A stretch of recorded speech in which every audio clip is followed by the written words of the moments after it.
Hello friends, welcome back to my channel Eclipse और मैं हूँ श्रेया त्रिपाठी। आज है 15 मई। हम आपके लिए लेटेस्ट करंट अफेयर लेके आते हैं जिससे आपको मॉर्निंग में ही अच्छे से सारी न्यूज़ पता चल जाए। चलिए तो स्टार्ट करते हैं।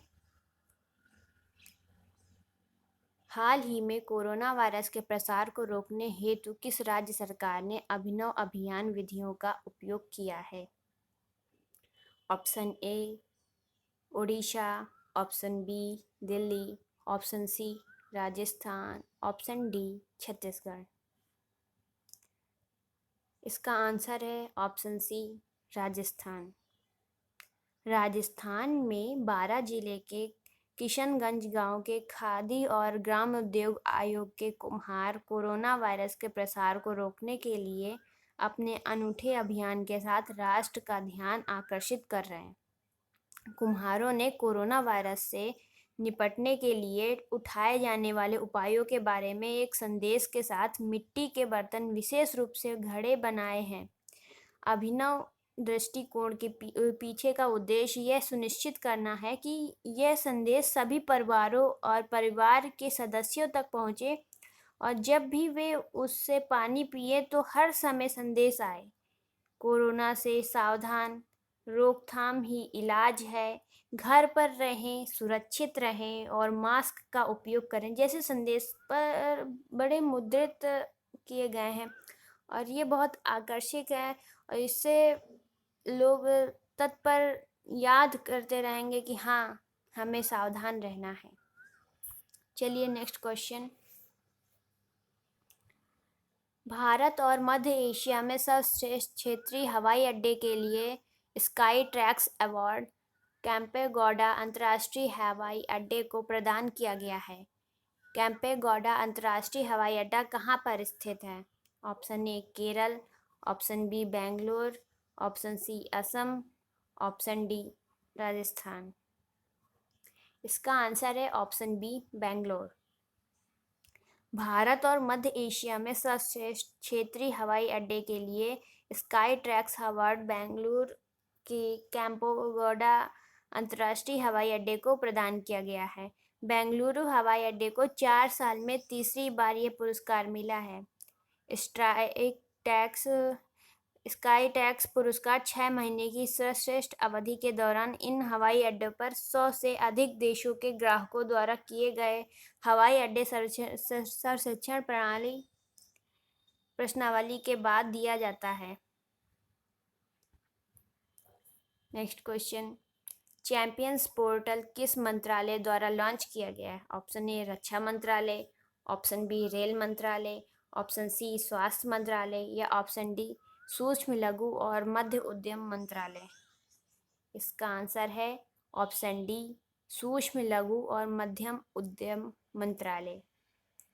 सूक्ष्म लघु और मध्यम उद्यम मंत्रालय ने एक चैंपियंस पोर्टल लॉन्च किया है जो एक प्रौद्योगिकी आधारित एक प्रबंधन सूचना प्रणाली है और एक नियंत्रण कक्ष के रूप में भी कार्य करता है।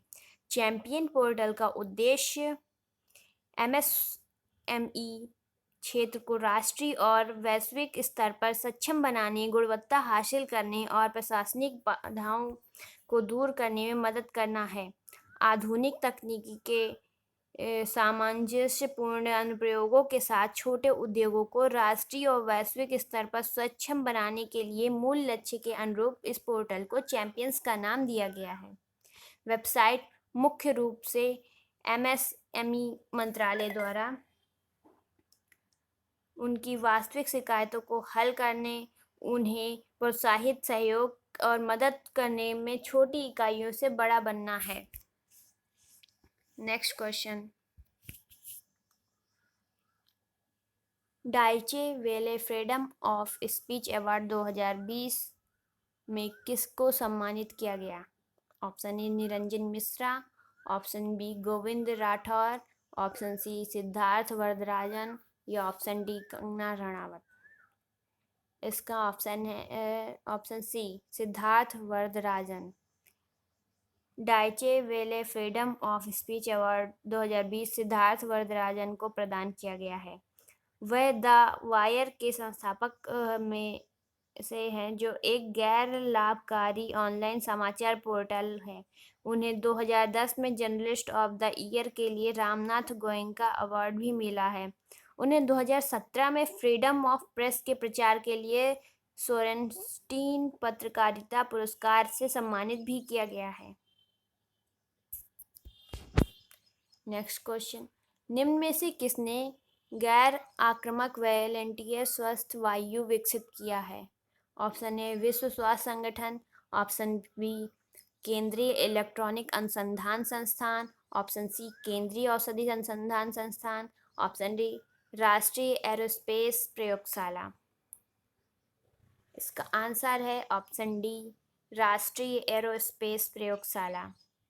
राष्ट्रीय एरोस्पेस प्रयोगशाला NAL बेंगलोर, जो कि वैज्ञानिक और औद्योगिकी अनुसंधान परिषद के तहत कार्य कर रही है, इन्होंने कोविड-19 रोगियों के उपचार के लिए 36 दिनों में एक गैर आक्रामक विपाप वॉलंटियर विकसित किया है। गैर इन्वेसिव वॉलंटियर स्वास्थ्य वायु माइक्रो कंट्रोलर आधारित एक सटीक क्लोज्ड लूप अनुकूलन नियंत्रण प्रणाली है। इसमें एक built in biocompatible 3D printed manifold and कंपेलर लगा है, जो अत्यधिक कुशल पार्टिकुलेट एयर हेपा फिल्टर के साथ आता है। वॉलंटियर की अनूठी विशेषताएं वायरस के प्रसार की आशंका को कम करने में मदद करती हैं। संपूर्ण प्रणाली की परीक्षण और आशंकान प्रयोगशाला के लिए राष्ट्रीय प्रत्यायन बोर्ड NABL द्वारा प्रदर्शन और सुरक्षा के लिए प्रमाणित किया गया है।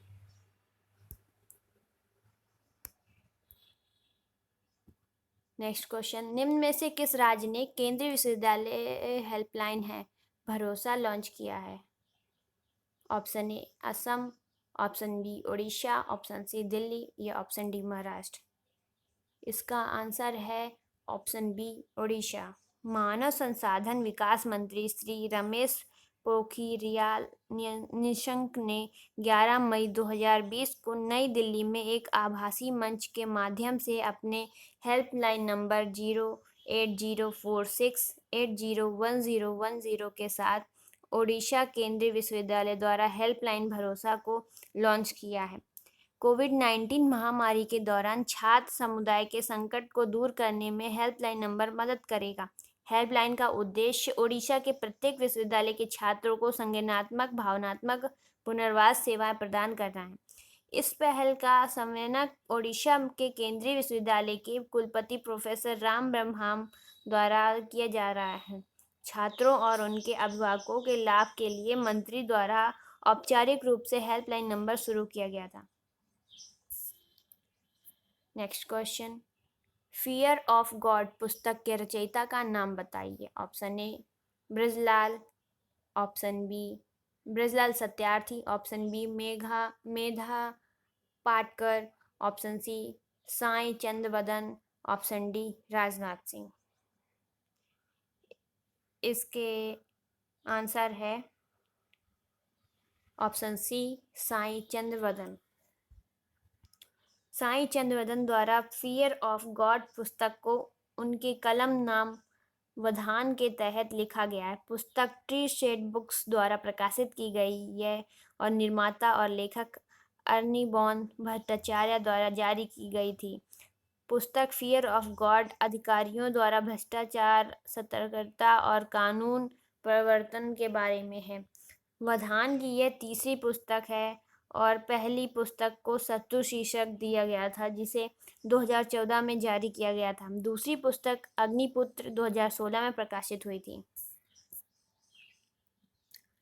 किस देश के उपग्रह मीरकैट ने PKS 2014 से 55 आकाशगंगा की उच्च गुणवत्ता वाली तस्वीरें ली हैं? Option A America, option B दक्षिण Africa, option C France, option D उत्तर कोरिया। इसका आंसर है ऑप्शन बी दक्षिण अफ्रीका। दक्षिण अफ्रीका के उपग्रह मीरकैट ने PKS 2014-55 आकाशगंगा की उच्च गुणवत्ता वाली तस्वीर ली है। नेक्स्ट क्वेश्चन, किसने फसलों पर टीबी दवाओं के उपयोग पर से प्रतिबंध लगाने को सिफारिश की है? ऑप्शन ए सेक्टर समिति, ऑप्शन बी केलकर समिति, ऑप्शन सी स्वास्थ्य मंत्रालय, ऑप्शन डी पंजीकरण समिति। इसका आंसर है ऑप्शन डी पंजीकरण समिति।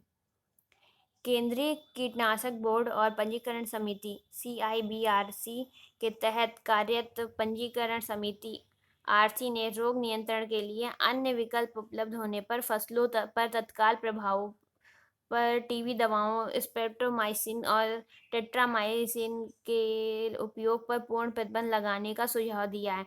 पंजीकरण समिति की रिपोर्ट ने फसलों के लिए 2022 के अंत तक स्ट्रेप्टोमाइसिन और टेट्रासाइक्लिन के चरणबद्ध तरीके से प्रतिबंध करने का सुझाव दिया, जबकि जिन क्षेत्रों में जीवाणु रोग नियंत्रण के अन्य विकल्प उपलब्ध नहीं है वहां 2022 तक के अंत में चरणबद्ध तरीके से फसलों पर स्ट्रेप्टोमाइसिन और टेट्रासाइक्लिन के प्रयोग को कम करने किया जाएगा। मूल्यांकन में दवाओं के कदाचार और विनिमय को रोकने के लिए कदमों की सिफारिश की गई है। Next question. आज के लिए वीडियो इतना ही और thank you so much for 1K viewers. और ऐसे ही मेरे वीडियोस को देखते रहिए, लाइक करते रहिए और वीडियो पसंद आए तो लाइक तो ज़रूर ही करिए और देखिए। Thanks for watching.